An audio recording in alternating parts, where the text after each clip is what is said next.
Hey guys, so I am doing my reviews of my Google extensions and my add-ons. So my first extension that I looked at was Grammarly. This is an awesome site when we're looking at helping students to develop their writing skills. Grammarly basically corrects punctuation errors, grammar errors, fluency. Most students will write how they talk, and this helps them to correct and just have confidence in what they're writing and their writing skills and their abilities. Constructive responses, all of those things, testing that kids tend to shy away from when it comes to writing, especially in social studies.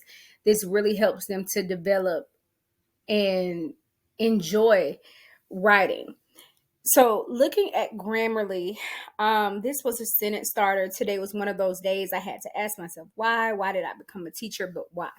So, I purposely had errors in here so that you can see how Grammarly corrects those errors. So, it tells you to change the punctuation, to remove a space.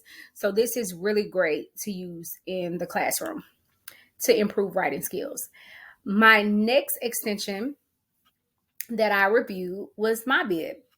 And MyBib not only has helped myself, but I know that it will also be a great access to students in the classroom as they struggle to sometimes cite where did they get the information from. You don't want them to plagiarize.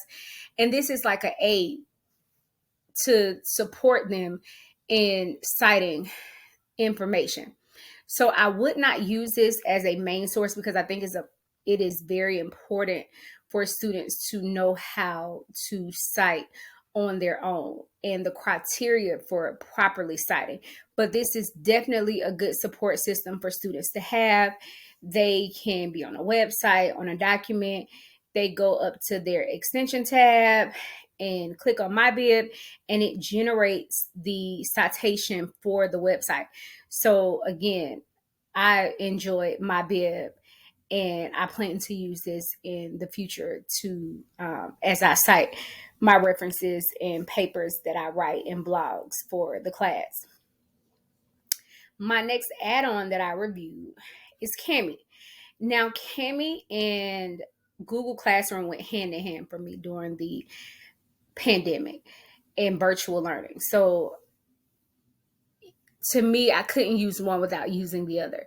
Going from a traditional classroom used to using pen and paper, Kami enabled me to turn regular documents into interactive, engaging documents that students could collaborate together. We could work with them one on one with different assignments. So you can save files to your Google Drive, your computer, your Kami library. One thing that I love in social studies, we use the digital notebook.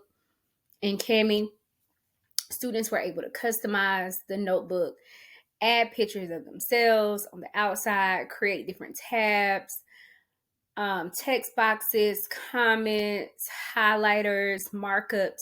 All of these things was an extension that students could use in Kami outside of just editing documents. So they have various templates for teachers and students to use within this resource.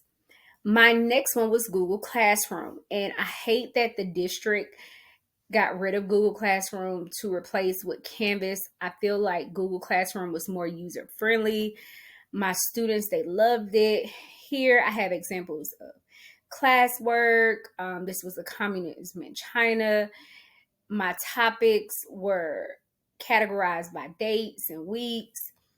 And I mean, you could go through grade within Google Classroom. You could contact parents, make announcements, we could stream.